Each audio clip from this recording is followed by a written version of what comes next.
મારા તમામ દર્શકોને જાનવી મીઠાણીના રાધે રાધે। આજે મારે તમને ખૂબ જ એક સરસ વાત કરવી છે કે પહેલાના ગઈઢા હતા કે વયોવૃદ્ધ હતા, એ ભણેલા જ નહોતા પણ ગણેલા પણ હતા। એની આજે એક વાત કરીએ આપણે।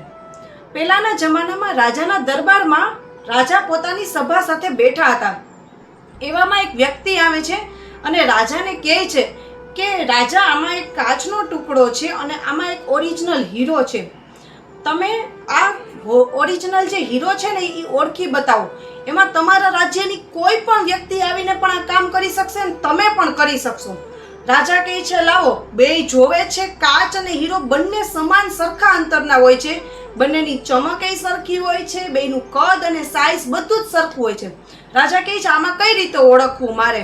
તો કે એ જ ઓળખવાની ખૂબી છે। તમે કોઈ પણ વ્યક્તિ જો આ કરી દો ને જો તમે ન કરી શક્યા તો કારે જે હીરો છે એની બમણી કિંમત મને આપવી પડશે, અથવા તો તમારા દરબારમાંથી સેમ આવો મને બીજો એક હીરો કાઢીને આપવો પડશે।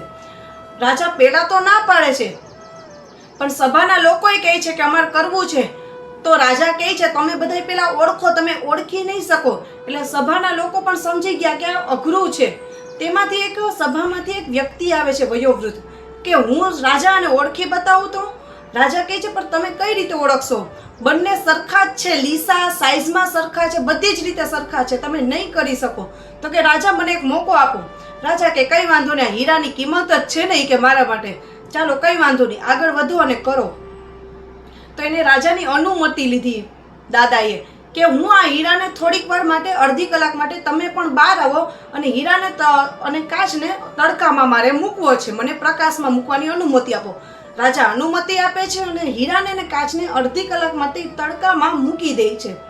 હવે ઈ જે વૃદ્ધ દાદા હતા ને એ ઓળખી બતાવે છે કે કાચ હતો ને એકદમ તપી જાય છે, તડકામાં અડધી કલાક રહી છે ને એટલે, અને હીરો છે ને એ ઠંડો ને ઠંડો જ રહી છે। એટલે એને રાજાને કીધું કે આ જે હીરો છે ને એ સાચો હીરો છે ને આ કાચ છે। રાજા કહે છે કઈ રીતે? તો કે કાચને છે ને તડકામાં રાખો ને એમ ગરમ થાય, અને હીરો તડકામાં રાખવા છતાં, તપવા છતાં એ ઠંડો ને ઠંડો જ રહે છે। એટલે એ પ્રકારે કે વયોવૃદ્ધ વ્યક્તિ હતા ને એને હીરાની પણ સાચી પરખ કરી દીધી। એટલે જ કહેવાય છે ને કે પહેલાના લોકો ભણેલા નહોતા પણ ગણેલા પણ હતા। એ સાથે મારા જાનવી મીઠાણીના રાધે રાધે।